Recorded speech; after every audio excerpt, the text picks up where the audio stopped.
हमको समझा नवी मुंबईसँ कमौठेसँ एकटा गणेश जी के गीत गाबि रहल छी। किया 10 दिन ले गणेश जी मुंबई एलियै, किया 10 दिन ले गणेश जी मुंबई एलियै, किया 10 दिन ले गणेश जी महाराष्ट्र एलियै। अपने यहाँ एलहुँ गणेश जी भोला बाबा के किया छोड़लियनि, अपने अहाँ एलहुँ गणेश जी भोला बाबा के किया छोड़लियनि। ओ तऽ भांग पीबी कऽ श्मशान में भूत प्रेत संग नाचैत छथि, किया 10 दिन लेल मुंबई एलियै, किया 10 दिन लेल गणेश जी मुंबई एलियै।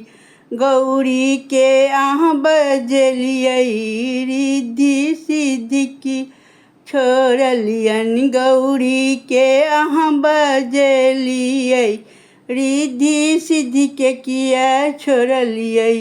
अहाँ छोटे सवारी किया लेलियै, अहाँ छोटे सवारी किया लेलियै। गणेश जी 10 दिन ले अहाँ मुंबई एलियै, गणेश जी 10 दिन ले अहाँ महाराष्ट्र एलियै।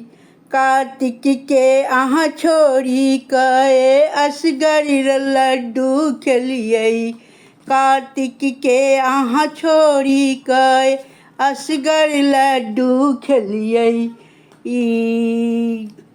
कार्तिक मोर के संगे ओ नाच करै छथि, कार्तिक मोर के संगे ओ नाच करै छथि।